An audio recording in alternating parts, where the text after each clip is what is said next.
This is First Step. Hey, welcome to the First Step Podcast. My name is Kevin. Thank you guys so much for joining on this beautiful Thursday day. We're filming this on Wednesday. I'm hoping it's a nice day. I don't really know, but I'm super excited. We have such a great show today. Week 8 of college football was phenomenal. Week 9 sounds even better. With me today, I've got my man, Stupid Stu, and Charlie Pigskin with me. How you guys doing? I'm doing great. No place I'd rather be. Oh, love that. Stupid Stu, how was your weekend, man? How'd you enjoy it? Another weekend. What's it? We are Tennessee. If you got them, smoke them. Smoke the cigars in Neyland. Took down the Tide, and Miami survived the Cardinals. So another day in paradise. I don't even know if I want to talk about that Tennessee game, man. That Tennessee game was a phenomenal watch. We all know here that Stu's a big Tennessee guy. We all know that Carlos is the anti-Tennessee guy. Fun fact: Always. Stu owns Carlos for the rest of the rest of the week. There was a lot of talk about Soviet misinformation being pushed through this podcast. I'm gonna stand by Stu. Said he wasn't. He is not part of the Putin regime. He was just speaking truths. Okay, truths happened. I can tell you this: Tennessee does not give a damn about the whole state of Alabama. But yeah, talking about that real quick, Tennessee looked excellent. Dylan Sampson was incredible because legs were a factor. If he could just find a way to make these big, we saw him miss a lot of throws. That's been the story of the season. But if he can find a way to just make a couple of these throws with the defense being as excellent as it is, Tennessee's going to be tough to beat. This is looking like a playoff team. Secondary made Jalen Milroe was on the goal line. That was a killer for the Tide.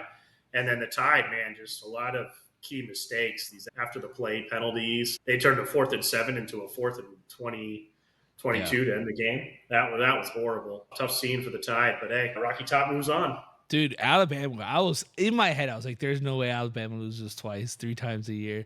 Wow, man. It is crazy to see the momentum swing on a team that we're so used to being like constantly in the top 5, constantly undefeated. The end of the Nick Saban era, man. What a time to be alive to see Alabama lose. What a great thing for college football. I'm super happy for Tennessee. I think they played a hell of a game. Those fans looked like they were having an absolute blast, man.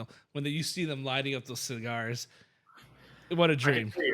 Neyland Stadium, to me, has got to be one of the biggest home fields in the entire country. Alabama had 4 or 5 false starts. Yeah. You could just tell it's affecting these teams. Those Tennessee fans are very passionate, and they like their Vols. I got a question for you, Kevin. Are you out on Alabama? Do you think they have a chance to get back in this thing? For the college football playoff, I think they're still a top team in the country. I don't want to call them out. Yet. I think they still have a chance. Deeper, tougher chance, absolutely. I think they're probably the last SEC team in if they do come in. But, man, it's hard to say no, right? Like, it's one of the better programs in the country, even though they're losing these games. I think the biggest loss was the Vanderbilt loss. I think that's the big asterisk, but they're not losing, like, awfully either. Like, it's Tennessee's a good team that they lost to. I'm excited to see it. I think they do still get in. I'm very excited. I think maybe after next week we could start getting really into the college football playoff and start really locking in those spots. Especially this week we have a lot of games that matter. A lot of SEC versus ACC, Big 12 versus Big 12. I think that G5 spot is just everywhere right now. It's super exciting. I'm super excited for college football playoff. And when it comes to determining on who's coming in and who's going out, are they going to give the SEC 4 spots, 3 spots, 5 spots? Are they going to give ACC 2 spots, 1 spot? I don't know, man. It's going to be wild. I'm super excited. Let's get into week 8. I want to talk a little bit about a team that I've always been super low on. And this year they surprised me. Indiana, Kirk Cignetti comes in and says, hey, make sure you guys, when they were talking a lot of shit about him, oh, you can't win in Indiana. It's impossible to win in Indiana. How are they going to be able to compete in the Big Ten? He says, it's simple. I win. Google me. And that mother effer has done just that. He's taken a team that no one has ever thought was going to be good ever in the history of college football. And they're sitting right now at 7-0, dominating Nebraska 56-7 last Saturday. And I'm pretty sure like the whole nation's looking at them saying, who the hell are these guys? Game Day's going there this weekend. When's the last time Game Day went to freaking Bloomington? And for a reason, right? Like they're playing really good football. And they're not the only team that's turned around this season. BYU is 7-0 from 5-7 last year. Army sits at 7-0 and they were 6-6 last year. Navy 6-0 and they were 5-7 last year, and Iowa State also 7-0. These teams are nasty. Turn around their programs in 1 year. Is it the portal? Is it coaching? Is it the mix up in the conferences, divisions? I don't know, but I'm here for it. I love chaos. I think we compared it to, what was it, the 2007, Charlie, you said last year, the 2007 season where everything was up in the air. There wasn't a clear number one. It's not so crazy on the top. I think in this case, these are like the big dogs fighting against each other, but the little dogs in the middle are just destroying each other. And there's a lot of really good teams that weren't historically great, playing really well. I've been super excited. Have you guys been watching these games? Stupid Stu, have you seen it? How do you feel about Indiana this year? Yeah, I love the Signetti story. Sigs inside is what they say for Signetti, bro. Sigs inside. No, he's one of the best coaches. He's confident. He's super cocky, and I like it because if you do this, you could be cocky. I think it's also, I'm actually concerned about Indiana now that Curtis Wark just had that thumb surgery. I know it's only a couple weeks, but we talked about it early in episode 1 or 2. We were talking about Curtis Wark coming from Ohio. They got that experienced vetted quarterback with multiple years starting at Ohio. He fits Signetti's program really well. And they like to throw it to the perimeter well. And I just think a lot of the timing, Wark throw these balls before the receivers are even out of their breaks. I know the backup came in through 2 touchdowns and 150 yards, but he really didn't have a whole lot of pressure because they had such a nice lead to Nebraska. So I'm just a little concerned going forward until Wark gets back. Once Wark gets back, this is a phenomenal football team. Justice Ellison, the running back, is a stud. They have Walker coming in behind him, the 1-2 punch. Indiana is beating their opponents by a larger margin than any team through 7 games over the past 50 years. If you go to that stat, it's Georgia 2021, Georgia 2022, Michigan 2023, and Indiana in 2024 is the headliner of that stat in margin of victory. I really like Indiana, but this week, if we get into the Washington game, love the Hoosiers, but I'm going with the Huskies. I'm taking Washington with the points plus 6.5. I think this defense is awesome. They're holding teams to 268 yards at 6th best in the country. They're absolutely suffocating teams. And then I love Jed Fish. Jed Fish, one of my favorite coordinators when he was here at Miami. He can find a way to get points. And Will Rogers is playing really well over there.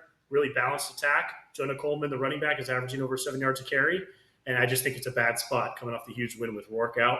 I like the Huskies this week. Cool. Carlos, quick question. Texas QB controversy, yes or no? I don't think so. I bought the QB controversy that they played Georgia, and Georgia was absolutely out of their mind. Like, that team was just ready to play. I don't think there's any quarterback that was going to look too good against a motivated Georgia D-line and an incredible game plan with Glenn Schumann and Kirby Smart. So I don't put as much stock in that. I think Texas defense still played pretty well. Their offense looked awful, but I think, like I said, a lot of offenses I think are going to look awful against a motivated Georgia team.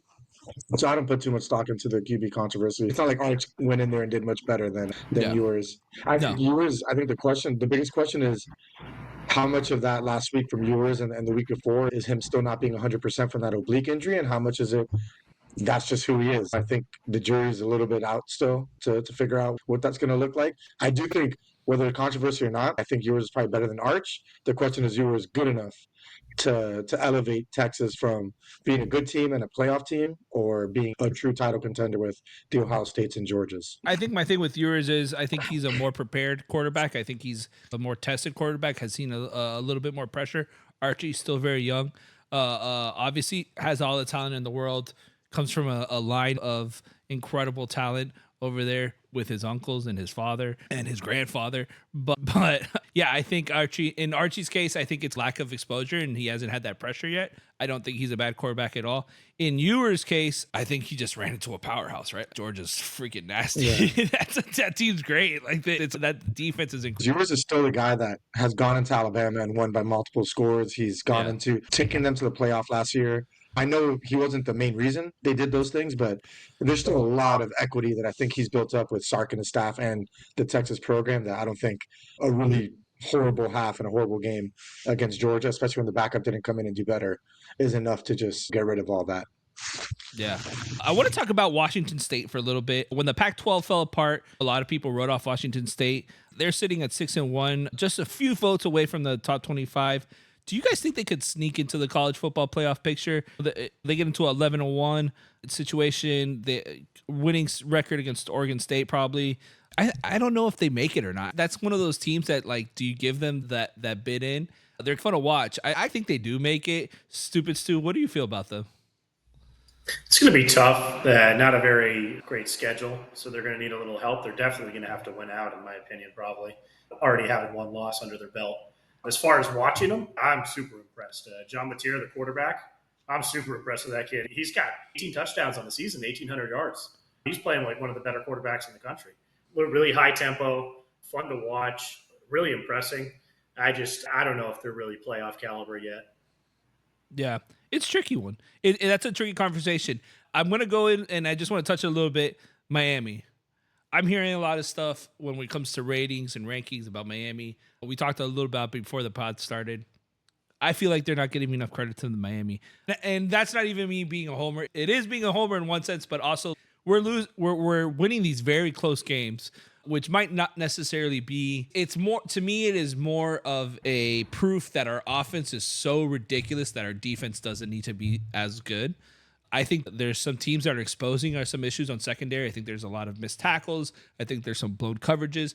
But those plays are coming off those scores are coming off these big plays, usually on second down. When it comes down to third down conversion, they're only at 60%. Miami's doing really well in third down. Their defense is not as bad as it looks in that sense. They lose these big play potential. And these big plays they're getting scored on. But we're not talking about a bad defense by any means. Now we're bringing in the rookie safety. What's his name? Stupid Stu. Remind me, the safety that we just started. Patterson, yeah. Shaman Madonna, the diaper dandy. Yeah, he's getting a lot of reps. He's been playing about 20 snaps a game. He's starting to get up into the 30s. A lot of people are speculating he's going to take the starting job there. Yeah, I saw that. And man, look, we're undefeated. I think we're a top 5 team. We're not there quite yet. They haven't put us in. We're just lingering at 6. I think our strength of schedule right now is going down. We don't really have any big teams left. I think we only have Wake Forest, Duke, and FSU are probably the bigger names that we have. I'm not sure if I'm missing anybody. This week we have FSU. I'm hoping a dominant win there. I think FSU is always a tricky game, no matter how bad they are or how bad we are. I think both teams usually come at each other to murder the other team. Right now, FSU, I'm sure, circled this game in their calendar. This is all they're looking for, is to win this game. So they're going to be coming in hard. But I'm going to send this over to Charlie, because I know Charlie is going to be at least biased over Stupid Stu about this. How do we feel about this Miami team? Do you think they're underrated? Do you think they're overrated? How important are these close games? I don't know what underrated, overrated means. I know Stupid Stu doesn't like my where I have them ranked in my ratings. I do it mainly off different metrics like SP Plus, like College Football Insiders, like Kelly Ford, a lot of different advanced metrics. And like the bottom line is, those metrics don't love Miami as much. Miami they're really impressive against Florida. They've been really impressive. Their offense grades out as a top 3 and probably not 3 or 2 offense in the country. They're just incredible both in success rate and explosiveness. I don't think there's more explosive offense right now in college football, but the defense is a huge question mark, and their success rate is solid. It's that of a good, decent defense, but their giving up explosives is just not good at all. And I think what makes me think that's a little more real than usually I would not put as much stock into that kind of a stat, because it could be a little noisier and not as consistent week to week. But we're seeing it with our eyes every week. It's showing up on film, and it's the same issue that they had last year. Last year they were pretty good down-to-down defense, but not great against explosives. So I think it's something that you see consistently in this team, and a lot of it is just the tackling on the edges in the secondary and just giving up big plays in the secondary. But Alabama, when you have the best offense, you have a chance against anyone.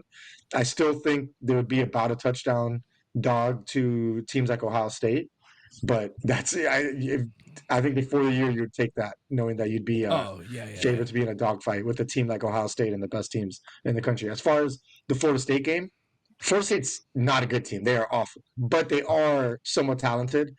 I think this is, like you said, the game they're going to be most motivated for. The two things I've been like weighing in my head is, one, on one hand, I think Florida State is going to come out with a lot more juice, especially defensively, than we've seen. I think the only other game we've seen like that since the earlier in the year when they thought they still had something was the Clemson game. And I thought that was their best game plan offensively and just their best overall effort. So I think you'll see more of that from Florida State. But the bottom line is, I don't think they can go tit for tat at all with Miami unless Cam Ward wants to make that one horrible play he does a game to make that a habit for a whole game. I just don't see Florida State keeping up. And while I lean under, my worry is that Mario might be a little bit motivated to just pour it on and try Just to make a like really statement. make a statement at home against a rival. I think last year Florida State poured it on a little bit, if I remember. I feel like you guys would remember better than No, me. last year on the road, Miami outplayed Florida State on the line of scrimmage. Emory Williams was playing, and he broke his No, but arm. I'm saying at the end of the I was game, didn't like excited. Florida State do Keon some weird Coleman took over the stuff down the game, stretch? housed the punt, and then Jordan Travis punched it in. No, We I'm not actually talking about outplayed like them all. overall. I'm saying like just at the end of the game that I feel like I 2 remember years, you're probably thinking of the game Miami 2 years fans ago. being pissed about. You're probably So I'm thinking saying, bottom line is, I think Mario might be motivated to, if they're able, like, it might be a struggle at first, but once Miami gets going and Florida State kind of relents, I could see Mario being motivated to absolutely pour it on. But the thing with Miami, when Miami, Florida, and Florida State play all three teams, I think it's a unique thing compared to other rivalries anywhere else in the country, is that almost every single player there played each other and have been playing each other since they were kids. Florida State's season might be over, but that kid at corner has probably played that kid at receiver his whole life, and whether that season's over or not, he's going to really care about every rep what he does against each other. So Yeah, I think that's not the unique thing about this rivalry. now you mix in like the USF games, the FIU games, even these teams that just get whomped on. These kids have played with each other for so long in high school and Pop Warner and stuff like that. They're super fun. That's what makes one of those Florida State rivalries, like the actual state of Florida rivalry, so much fun. Stupid Stu, how do you feel about Miami? Do you think these close call games matter as much, or are you still confident that we're one of the top 5 teams in the nation? I'm incredibly confident. Miami's actually played a pretty good bunch of quarterbacks. USF kid Byron Brown, Kyron Jones for Virginia Tech's a really tough matchup. Fernando Mendoza's a pretty good quarterback. Graham Mertz and Lagway in both those games. I do think on the national title level, if you're looking for those hopes, yeah, Miami's got to improve on the defense. There's no way you're going to win a national title with the defense playing it is. But I also think there's a narrative going around that Miami's awful on defense, and that's just not right. Our front four is playing incredible. Ruben Bain led the country in pressures last week. It's the second week back. Here he comes. Tyler Barron's one of the top leaders in sacks, and Simeon Barrow has been impressing me the most on that front. That's a good front.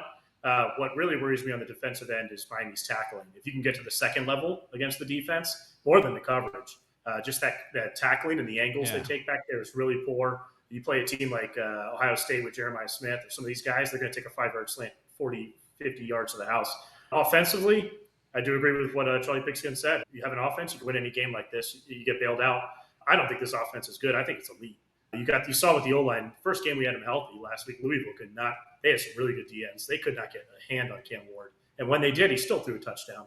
And what's scary now is Miami's receiving core and tight ends are bailing them out at 3 or 4 of those first 4 games. Now you're starting to see that run game emerge. Mark Fletcher at 140 yards and 12 touches. Damian Martinez ran through the entire defense.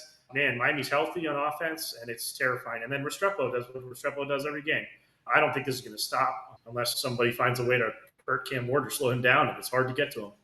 It's hard to touch him. It's hard to touch somebody who has such great pocket presence, just moves quick out of that pocket. Also, I absolutely agree with you, man. That running game, it was non-existent the first few games. And I was texting my buddy, I was like, man, where is our running game? We have Fletcher, we have Martinez. I'm not seeing them. They're not moving the ball. And then all of a sudden they opened up, took a breath and started running. I like what I've been seeing from them lately. I also want to talk about quick, since we're sitting in the ACC. When we talk ACC, you talk Miami, you talk Clemson. That's pretty much the only teams that anyone's talking about right now. But Pitt and SMU, not playing bad. Pitt's sitting here trilling. They're at number 19 in the AP poll, besting one of the biggest offensive turnarounds in recent history. SMU has won 4 straight games by over 20 points after a quick loss to BYU. I think they have favorable schedules ahead of them. I think they're going to go all the way through and probably win out. I think Pitt gets Clemson at home. That's the only game that might bring them down. But I see these teams coming into that ACC championship and might put up some numbers against both these teams and take a spot. How do you feel about Pitt, Chucky? Tell me, am I crazy? Do they look like a college football playoff type of team? Look, I like Pitt. I like Kate Bell, their offensive coordinator. I think seeing Narduzzi, who's just could be such a backwards thinking coach with his offense, open it up and let Eli Holstein go and Kate Bell really run it up. But they're still, and it's been a fun story. I've loved watching it, loved following it. But they've barely beaten Cincinnati, barely beaten North Carolina, barely beaten West Virginia, barely beaten Cal. I love what they're doing, but as far as going forward, they got some tough. I don't think they're better than Louisville.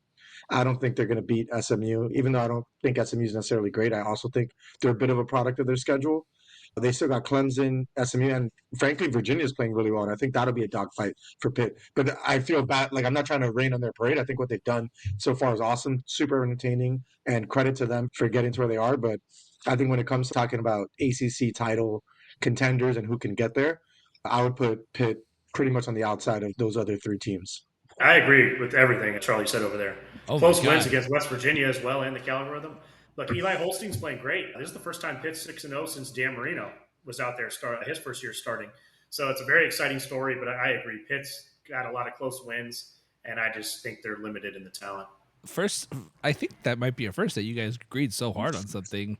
I don't know what to do about this. I think we should just shut down the pod right here. See you guys later. Have a great night. Go Dolphins. No, I'm just kidding. Let's keep going. Michigan's offensive struggles, man. What the hell is wrong with this team? They look like they're trapped in quicksand and they can't get out. What do you guys see on Michigan's end that they cannot move the ball? What happened to this team? Stu, talk to me, dude. All right, rumors are going back to Davis Warren. And if they go back to Davis Warren, I'm sending hit the bloggers, follow the First Step blog. We're gonna be short selling the hell out of this thing. Bet on anybody playing Michigan. I was watching a little bit of that game too. Jack Tuttle, he threw another pick that got called back, and it was a bad call. And he also ran and fumbled the ball. Michigan's awful. They're awful. Dude, this is a team that won the national title last year. Like, we cannot move the ball. It's awful. We saw it with TCU 2 years ago, and after they made the national title game. Yeah. And the following season was really bad. Yeah, real bad. Anyways, that's what I had for week 8. Just a quick little rundown. I want to get into week 9 real quick. I have a few games here that I really like. I think these are a lot of fun games to watch. Things on the line. First game I want to talk about real quick. We got number 5 Texas going to Vanderbilt. This game looks like a classic game of just like a super high-powered team going against another underdog, trying to just punch up their weight class. Quinn Ewers is going to try to bring back that explosive offense that we're used to seeing. We didn't see it last week. I think they're going to try to bring it again. Vanderbilt, I don't think has it. The defense to contain that. Their offense has been super efficient and disciplined, but I don't think they're going to be able to take it on Tennessee. I think this game is going to be fun to watch. I'm here for the stories. I like Texas here to dominate and take this win, but I do think that I'm going to take the under here at 53.5 points. I don't think it's going to be a high-scoring game. I do think Texas is going to win. I think Vanderbilt is not going to be able to beat them, but I don't think Texas needs to make a big statement here. I think they're just going to take a win, keep it calm, keep the ball in their hands, and keep it in control. Charlie, how do you feel about this game? I love the underplay there. I hadn't seen that. I hadn't thought of that yet. So I'm definitely gonna explore that and probably jump on that. Yeah, I agree with most of what you said. It's obviously one of the teams that we've upgraded the most over the last month with their win at Alabama. And then I thought it was really impressive how they followed it up to beat Kentucky. But they had an emotional 2 weeks there with those two games. I jumped on Ball State last week as a pure situational play coming off those. And Ball State was in the game till the fourth quarter and easily covered that 27.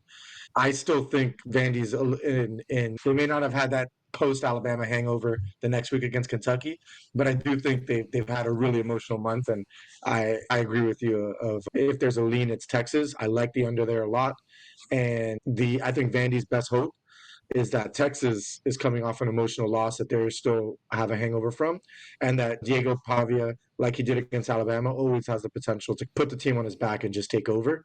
I think it's a lot to ask him to do that against Alabama and Texas, but hey, what a story that would be. What a story. What a story. That the Nashville would just catch on fire at that point. Yeah, I would love that. There wouldn't be anything there. Stupid Stu, you have a play on this, or? I do. I like the Longhorns minus 17. I can't believe I'm saying it because I've been saying Texas is overrated all season, and I was just enjoying every bit of that last week, watching Georgia just beat the mercy out of them. But on the one side, Texas defense did impress me last week. They did solidify themselves. They are a really good defense. There's no question about that. They held Georgia to under 300 yards total offense. But the offense is super concerning. We've seen it all year. Slow out the gate against Oklahoma, slow out the gate against Mississippi State, rush for 2 yards in the first half against Georgia. Georgia's defense looked incredible, but 2 yards, 29 total yards in the game. Quinn Ewers had 17 pass yards at halftime. The guy I've been hearing about all these first-round draft grades. And then they had 5 false starts at home. Quite frankly, that pick that they got the play call on that everyone's justifying as this awesome. I thought that was pass interference. I think Texas should have lost by No, 30. was it? That was not pass interference. I had The both receiver hands on him engaged coming him. out of his route. It was both ways, but it was definitely not pass interference. The process is the most concerning thing about that whole thing. But I mean, he had both hands on defensive back had both hands on Arian Smith right there before the ball was thrown. The ball was in the air. That's the definition of pass interference. Texas just hasn't been as impressive as the ranking next to their name. But at the same time, Vanderbilt, 25-point dogs to Alabama, and now they're 17-point dogs to a better Texas team. I don't get this at all. I'm taking the Longhorns. Yeah, I like that bet too. Next game I got here, Notre Dame at Navy. I know this is a classic rivalry game. Rivalry has been dominated by Notre Dame for years, but it's exciting to see Navy can compete. Maybe in this, they have a nasty little triple option run game. I do think, however, Notre Dame is the better team here. I think they are going to win. I think this game, as Riley Leonard doesn't turn over the ball too much, they keep him on the field. I do think Notre Dame's going to win this. I actually have here as a lean, I have the Notre Dame 26.5 first half points on the over. I think Notre Dame's going to do really well against Navy. I like Navy a lot, but I like the first half points here on the total. Sorry, but both Notre Dame and Navy at 26.5. Stupid Stu, what do you feel about this game? I have Notre Dame minus 13 in this. I took them on early in the week, and this is one of my favorite plays of the week. Look, I'm very impressed with Navy. Coach Brian Newberry's doing great over there. The offensive coordinator, Drew Kronix, had a really good triple threat coming from Mercer's head coach. He's done a really good job. Blake Horvath has been the story for Navy, the dual threat quarterback. He's got the number one QBR in the country. He's got 10 rushing touchdowns in the country. But I really like the Irish here. Al Golden's been one of the most impressive defensive coordinators in the country. He's really good at playing against the triple option. And Notre Dame's gotten up for their biggest games this season. We saw it against Louisville. We saw it against Texas A&M. And I think they're going to get up for this one. If you actually look back at this series, these teams have been playing for a long time every year. Every time Navy's good, Notre Dame gets up and usually puts them back in their place. And I'm worried Notre Dame's going to be too much for them in the second half. And I really like how Notre Dame's defense is playing. The young linebackers, Jack Kaiser, the secondary, that Xavier Watts back there to clean everything up. He's been a multi-year starter there. Jordan Clark's playing well. So I just think the Irish are too much. And then really Notre Dame's defensive tackles are getting healthy. The two NFL prospects, Howard and Mills, they're playing really well. Mills had his best game last week. I think the Irish are too much for the midship. Chucky, how do you feel about this game? I think the lean is Notre Dame minus 13. I hate that because Army and Navy being honestly great so far this year is what I think It's one good of for the America. top 5 stories in college football. Yeah, you got to support the troops. So I may not bet just to support the troops, but the bottom line is last year they scored 3 points against Notre Dame. I think Notre Dame is a lot of things, but I think what they do best is game plan on defense. And this is they're not a pure triple option, but this is the type of, it's not what you see every week, but if there's any coaching staff, defensive coaching staff that I trust to get a team prepared to play a quirky offense like this, it's Marcus Freeman, Al Golden, and that defensive staff, because they've proven against weird offenses that they'll have that defense ready to play. Where you got to worry about Notre Dame is when they play a random team from the MAC, not really when they play Navy and something that they're ready for, especially a Navy team that's getting a lot of love. Navy's got a great little ground attack. I'm excited to see this game. I agree with you guys, though. I think Al Gold is ready for him, and that Notre Dame defense is going to be fine holding up against them. That's why I felt like Notre Dame was just going to score all over these guys, and I had the total of that first half. Next game I have here, give me the Fighting Illini versus the Oregon Ducks. Number 20 versus number 1. I think this is going to be a super fun game to watch. I think it's going to be a tough challenge for the Illini to win this game. Oregon's offense has been explosive.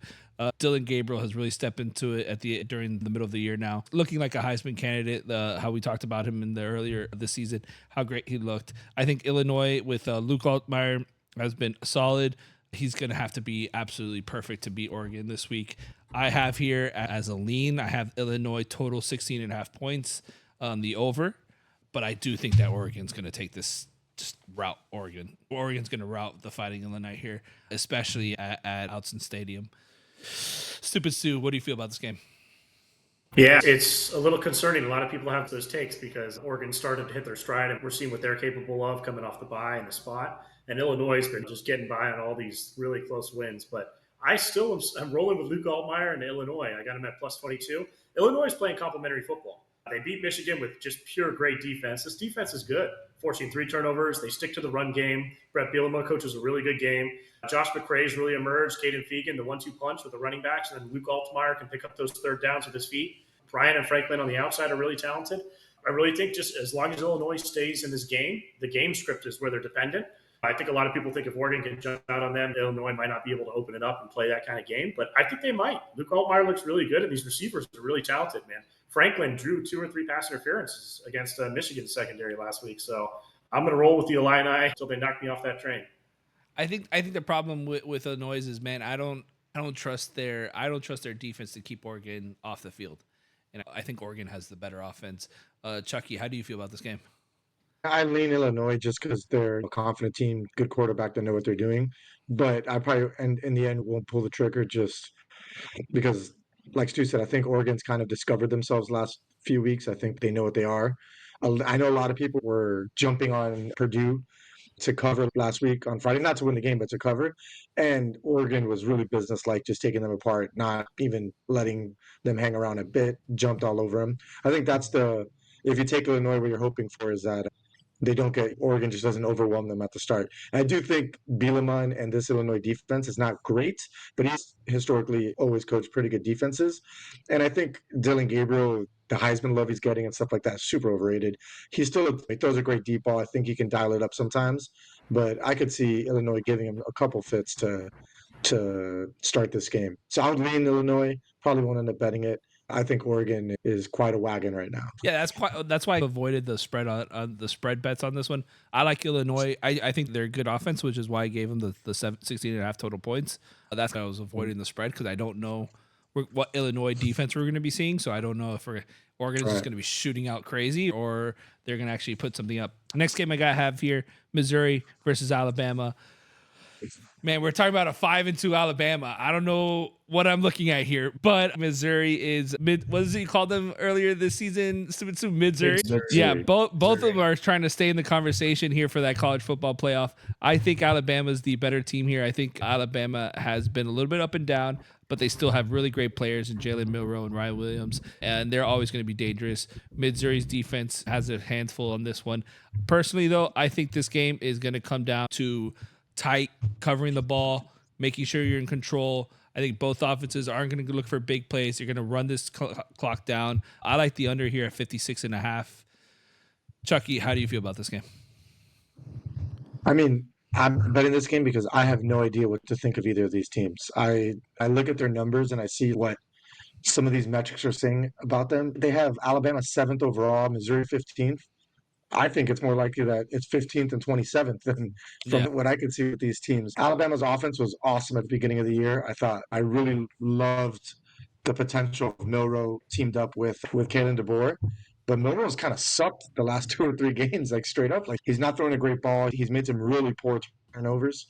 And I just don't know that you can trust that Alabama's going to show up with the best version of themselves. But at the same time, Missouri is a team that I don't think, Brady Cook showed a lot of heart last week in coming back from a hospital to finish off that game and play well down the stretch. But Missouri's certainly not a team that I can trust either. They haven't been able to get that passing game that was working really well down the stretch last year, going at all this year. So I think this is a game I'll watch, and whatever happens, I'll be surprised because a team that hasn't looked great is going to win and get a big win under their belt and kind of keep their season alive. I imagine that'll be Alabama. But we'll see. I don't know. There's not much I can trust in either team right now. Luther Burden with Missouri, man. The kid's a stud receiver with Brady Cook love. I don't know, dude. They could put up some numbers. Alabama, stupid Stu.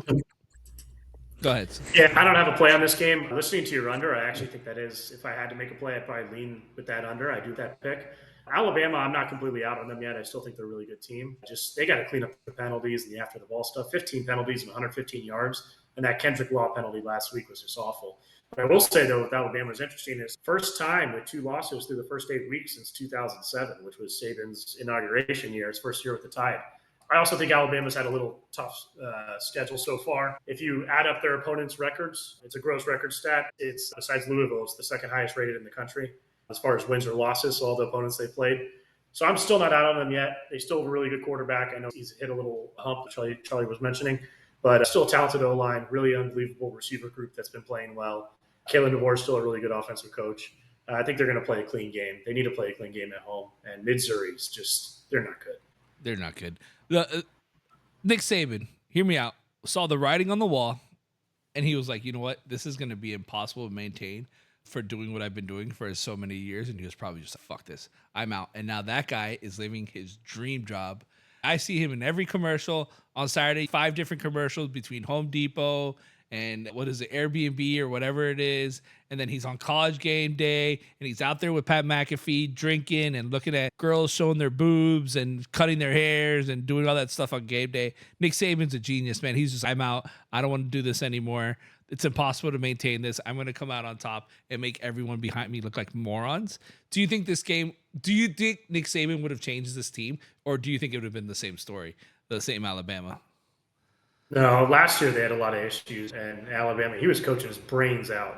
There was issues all over the field. They just, that Georgia win cagged them into the playoff last year. They had issues all last season. I think they wouldn't have this after the ball stuff as much, but these issues existed. It was more of the writing on the wall. He saw it coming. Exactly. I mean, they would still have Caleb Downs and a bunch of other people who didn't transfer. I think 100% they'd be better if eventually he was going to leave. So I don't think you could blame it all on. I don't think Saban left because I think he left more just because college football as a whole sucks to be a coach right now. So I think it was just time to leave. I think if he had 2020 Alabama coming back, he would have stayed. I think he knew he didn't have one of his vintage Alabama teams this season, but I would very much imagine the talent level on this Alabama team would be better if Saban had stayed, because they wouldn't have had as much of an exodus in the portal. So that's true. Yeah, so 100% they'd be better. Next game I have here, I think this game is going to be a lot of fun to watch. LSU versus Texas A&M.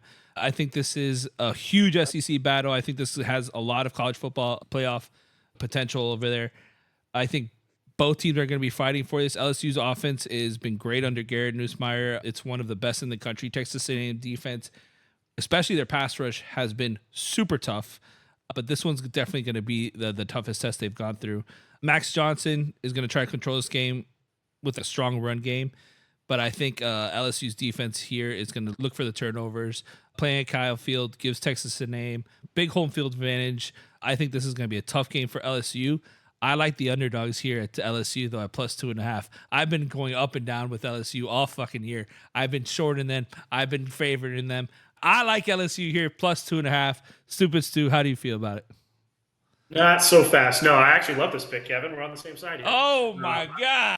Another phenomenal coaching matchup. This is probably the game of the week. But Le'Veon Moss for the Aggies is playing unbelievable. Connor Wegman just needs to stop turning the ball over. He was awesome 2 weeks ago against Mizzou, and then he was terrible last week when they played at Mississippi State.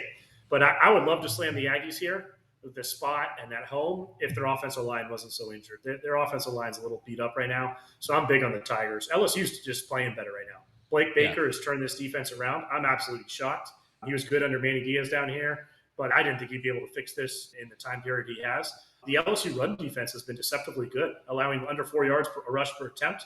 I mentioned these defensive ends playing well with Savion Jones and Braden Swinson on the edge.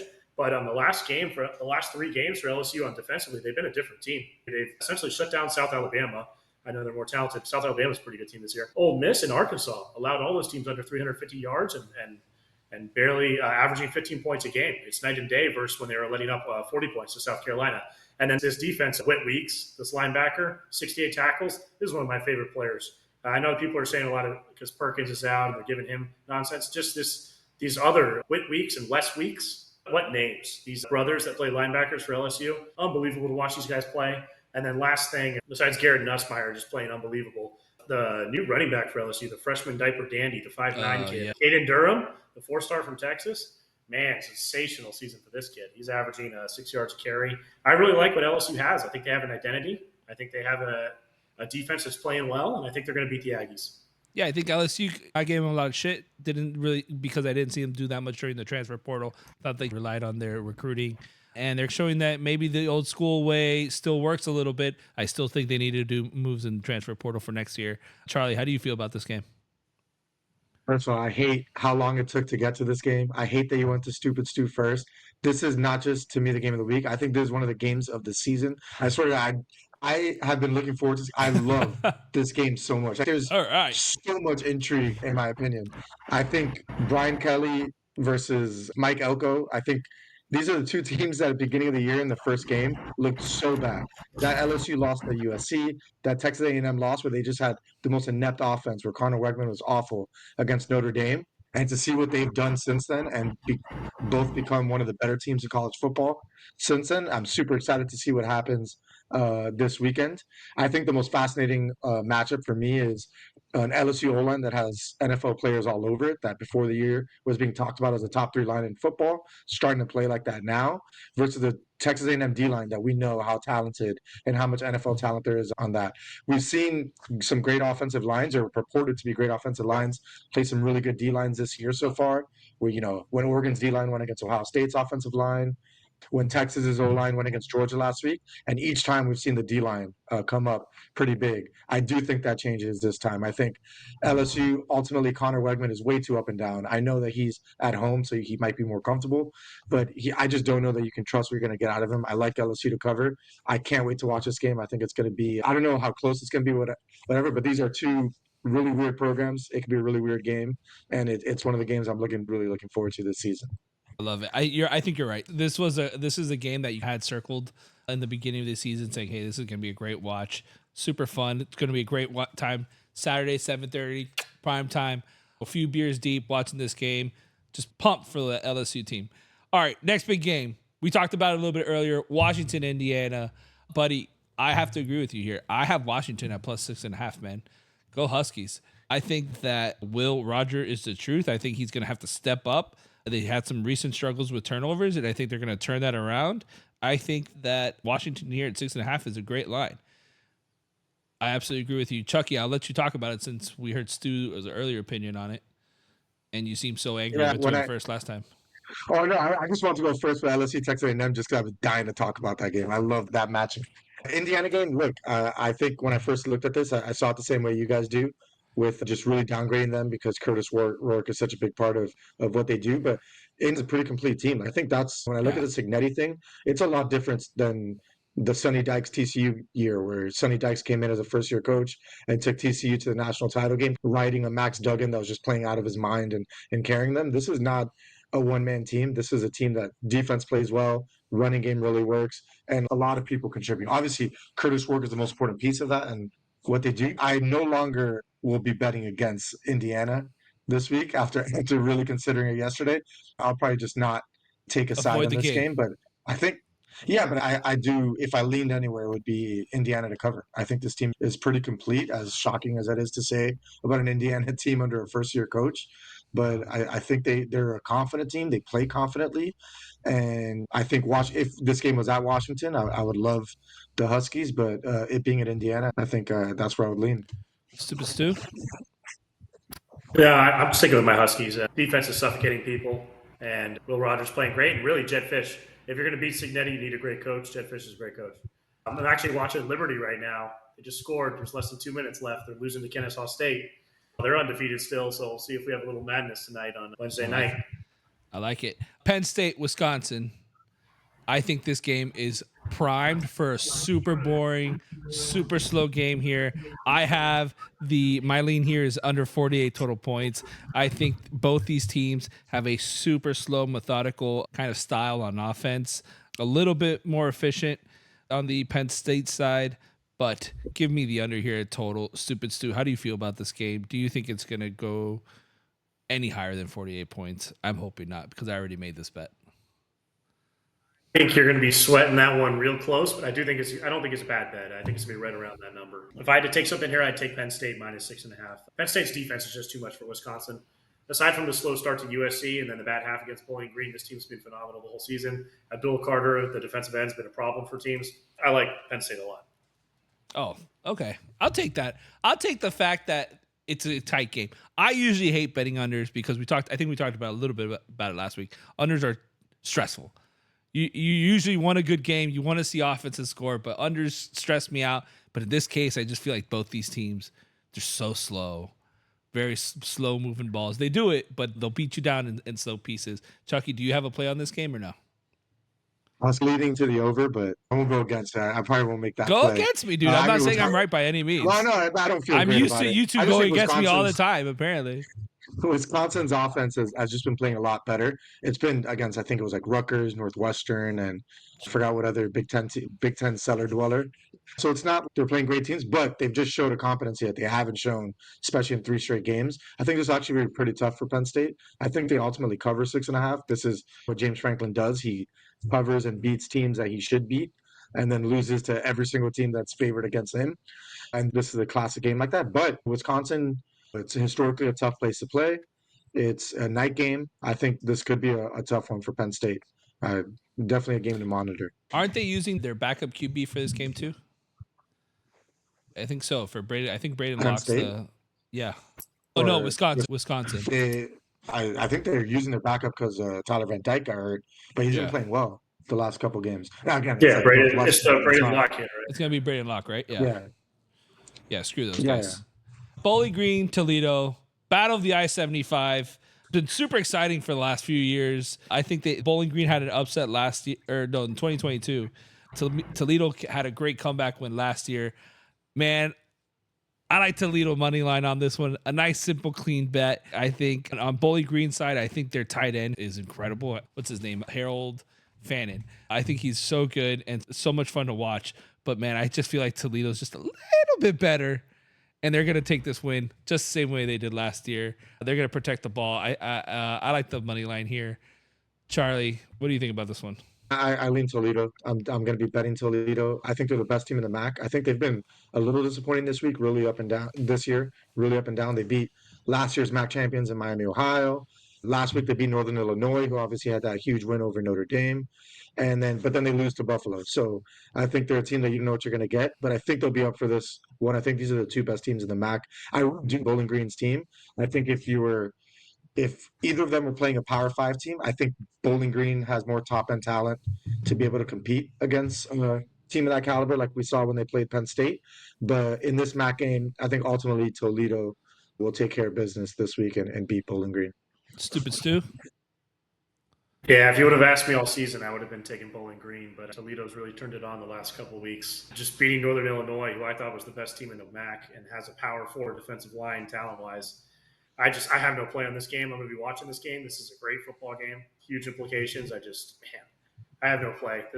I can't bet against Bowling Green. They look so good this year. They look so good against Penn State, Texas A&M. And then Toledo, I thought they weren't very good. Now they've been taking my money all year. So I'm done betting against Toledo. I respect it. I respect the move. The next few bets that I have, not necessarily the best games that I have, but some of my favorite bets. I have Oregon State at California. We've been on the California team. What is it you call them, Stupid Stu? Calgorithm? The Calgorithm, baby. That Calgorithm's been working great. I like the over here at 49 total points. I think this is going to be a fun, high-scoring game. The other games I have, I'm just going to go through the bets, and then you guys could shit all over me, however you like. I like this one. I know you guys are on the other side. The Kentucky Auburn game, I have Kentucky at -2.5. Nebraska, Ohio State, I have the under at 48.5. Duke, I have at +11.5. V +3. I have some upsets there. We could go through them a little bit one by one, however you guys want to do it. First, Oregon State, California, Stupid Stu. How do you feel about that game? Yeah, I love betting on this Calgorithm team, even though they're losing everything. They're finding a way to lose every game. It's unbelievable. But they score.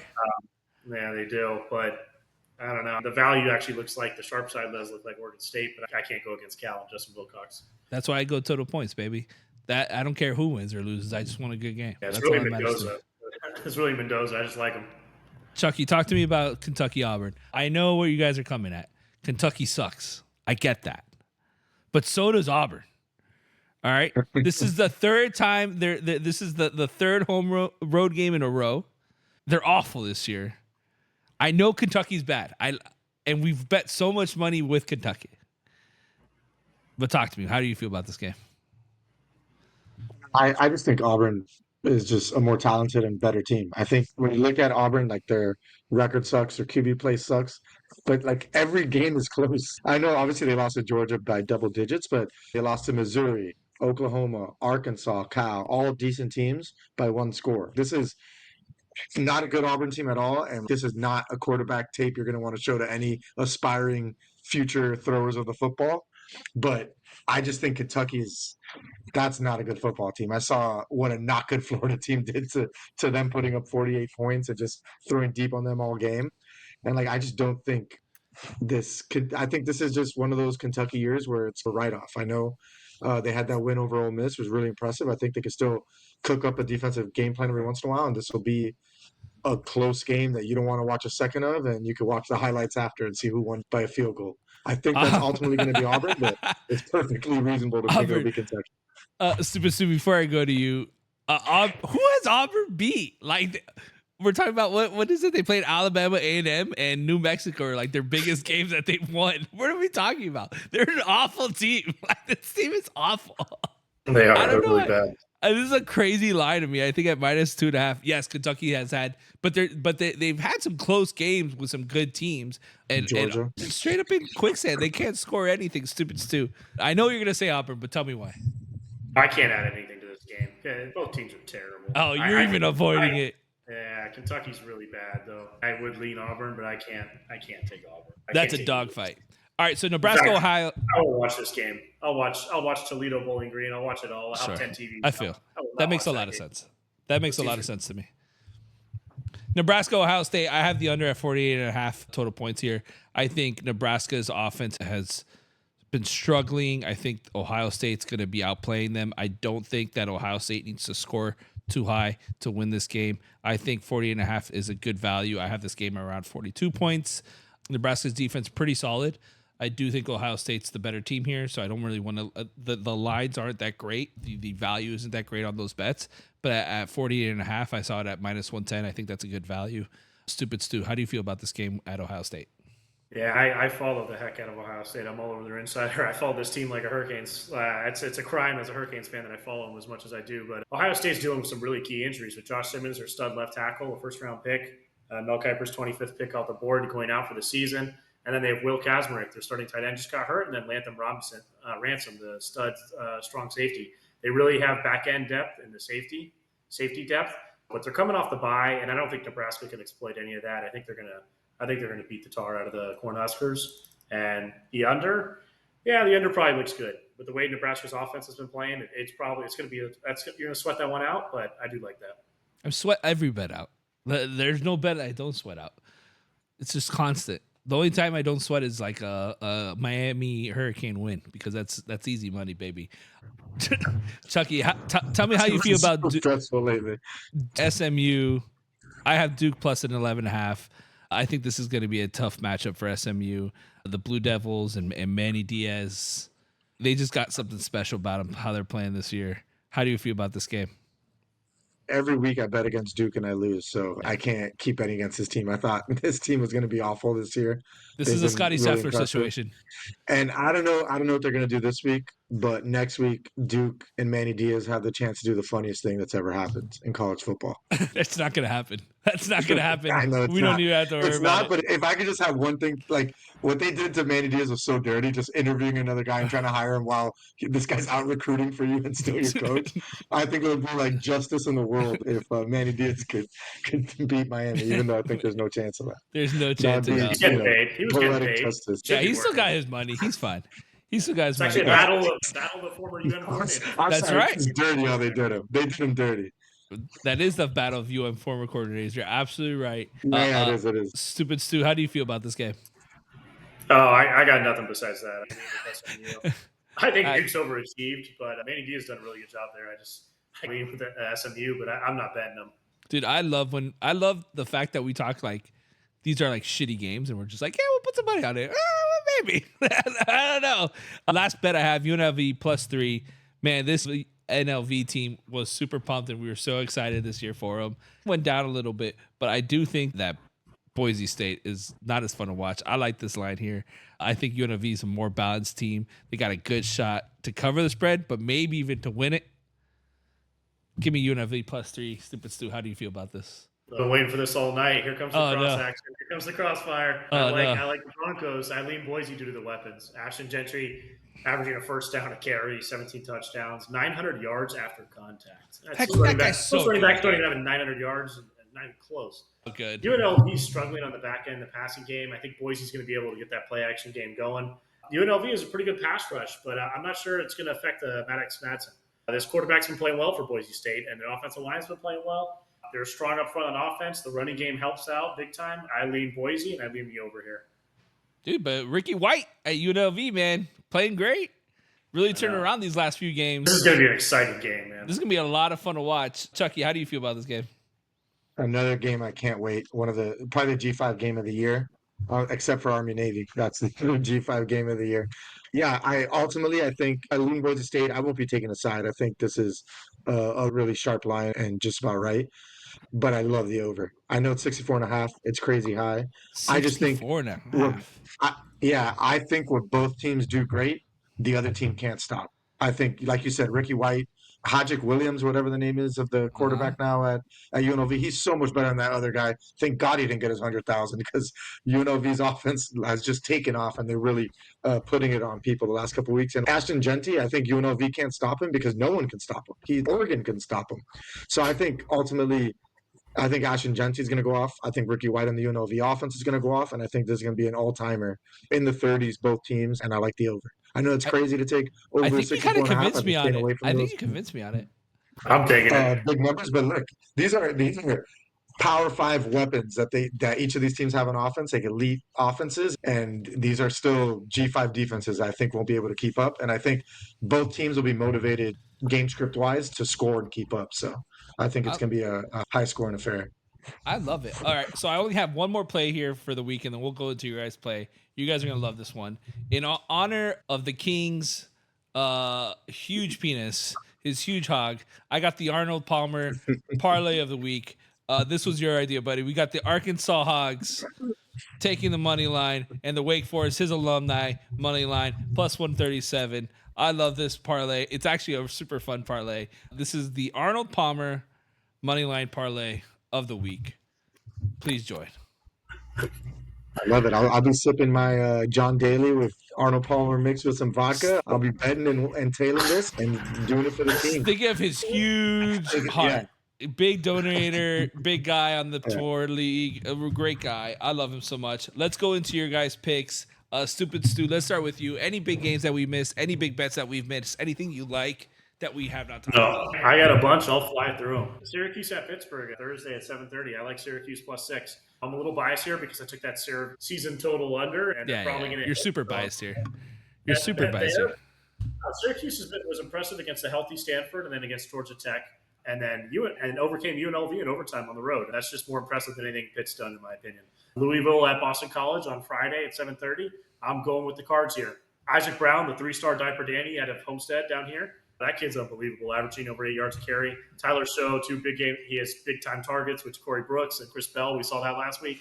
I like Louisville there. Rutgers USC on Friday as well at 11 o'clock for you late degenerates that are out there chasing. I like the under 56.5 here. D'Anton Lynn's unit's playing well on defense. They just need to put together a fourth quarter and finish. They've been winning all these games in the fourth quarter and losing. And I really don't like Rutgers quarterback. I can't say his name, the Ethan Kaliaka Manis kid or whatever. He hasn't impressed me at all. Only completing about 53% of his passes, 8 touchdowns, 5 hits. No, thank you. Minnesota -4 against Maryland. I love this team. I'm selling the spot here on Maryland after the USC win. Offense hasn't been very good. Now Mike Loxley's taken over. I'm taking Minnesota. Western Michigan -17. Against Kent State. Kent State's the worst team in college football. I'll continue to bet them until they do not let me bet them. Georgia Southern +2 at Old Dominion. Georgia Southern's underrated. This team's been covering for us a lot this year. Yes. Coming off big wins. Yep, they beat Georgia State. They beat Marshall, and now they just beat James Madison. This team is better than we're giving them credit for. They're better on offense. J.C. French, the quarterback's playing well, and they're catching points. Don't get me wrong, Old Dominion's not a bad team, but I like Georgia Southern there. Washington State -14.5 against San Diego State. We already touched that. I like John Materi. He's playing really well, 18 touchdowns on the season. West Virginia +3 at Arizona. West Virginia stinks. Arizona stinks. This is the game I have to bet. I have to take West Virginia. They're going to get me right once. West Virginia +3 against Arizona? Yep. Arizona's terrible, too. They're both terrible. James Madison -24 against Southern Miss. I take that. Southern Miss stinks. And then Dude, James Madison with the -24, dude. Hey, listen, the most high-scoring offense in college football. Dude, they put up 70 in one game. What are we talking about? This is great. Yeah. You're going to love this last one, too. I got Wake Forest -3. I really like this. Stanford's really banged up. They're really hurt. I like both coaches here, but Troy Taylor, the team's too hurt. And Wake Forest has found some rhythm offensively. Hank Bachmeier's playing really well. And then the last one, I do lean with Virginia against North Carolina. I haven't made a play on that yet because North Carolina's coming off the bye, but 4 straight losses for them. I'm leading with the Cavaliers. Listen, Stu, I love all these picks. Surprised about James Madison in West Virginia. Wake Forest -3. Obviously, I like it. It ties up with our Arnold Palmer parlay. Only thing that kind of surprised me, the Maryland game, or is that a fade on Maryland or you're high on Minnesota? I don't think Minnesota's been terrible in the spots I've seen them. They've been able to execute. The offense is getting a little bit better, a little balanced attack with the run game. They can make the third down throws they need to. And it's a fade on Maryland. Maryland's, man, their offense does not look good. It's garbage. I think they fired their OC. I think Mike Loxley's taken over now. I didn't know that. I don't believe in that. They love Mike Loxley there. He's not on the hot seat, but I just don't believe that in college football you fire someone and then the offense is all of a sudden better. I just think the pieces are bad. Yeah, I agree. Chucky, how do you feel about any bets that we're missing? Anything that you hated on Stu's end? Talk to me. I feel like Stu and I are reading off the same sheet of paper because he has basically all the same picks. Ooh, I wrote doing everything. Did he steal your paper? No, I love it. This means we're gonna hammer it. I got Georgia Southern +2. I got Mississippi State +6.5, Illinois +21.5, Toledo -2.5, Minnesota -3.5, Oklahoma State +7. I got James Madison -24.5. I love that one. I've got Colorado State -6.5, Florida State Miami under 54.5, West Virginia +2. Auburn +2.5, and Texas Vandy under 53. I feel like your Florida State Miami one is a little bit nasty. Under 54.5, that's pretty low. Well, I'm going off like the Clemson Florida State game script. I feel like Florida State defense will play a little better. Your hate on Miami starting to piss me off. We're going to dominate that team. It's going to be 70-0. It's going to be 70-0. That is a bad. We just talked about how bad Florida State is. What are we doing here? What are we doing? This is the best. I think the defense is still average. So listen, we have an incredible show. Thank you guys so much. I think we did really fun. I think we have a lot of bets here. If you guys are listening, make sure you guys check us out on Instagram, on TikTok, on our blog. Go to firststeppodcast.com. That's 1STEPODCAST.com. We're going to have a blog going on. It's going to be basically a summary of everything we talked about today. Make sure you guys follow us on Instagram, where we're going to put our locked in picks on Saturday or Friday or whenever we pick these games. Same thing we'll do for the NFL. Make sure you guys check out the merch that we have. Stu's got one on there. I got my Miami Heat one, which we just freaking got rocked. No, we don't have Gator. No, get out. We do not have Gator starter jackets. Miami Heat just got rocked by the Orlando Magic. I don't even want to talk about it. Cool. Bam Adebayo, 9 points. I'm tracking Bam Adebayo this entire season. We're going to get super high on him. I'm super excited with Bam Adebayo. I'm his biggest fan this year. No one's going to tell me otherwise. No, I'm his biggest fan. I haven't said anything bad about him. He's got 9 points. Wow, what an outing. 9 points, 1 and 5 from field goal, 0 and 2 from 3. What a stat line I want. -30 plus minus. Love that. Love that from my starting center, my superstar, Bam Adebayo. Love that so much. First game of the season. Guys, the 0-6 Kennesaw State Owls just did the Lord's work. They just beat Liberty, the undefeated Liberty. Thank God. I hate Liberty so much. I hate them as an institution. I hate Liberty.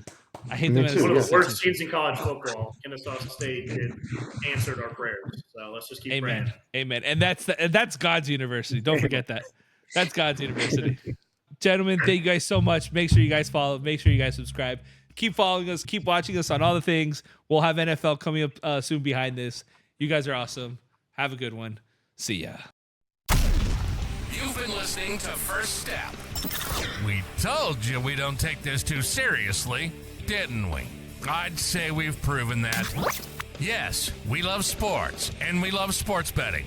But we like the funner side, not the stuffy side. We hope you had a blast like we did. If so, make sure to like, rate, and review. We'll be back soon. But in the meantime, find us on Instagram and TikTok at First Step Bets. See you next time. first step.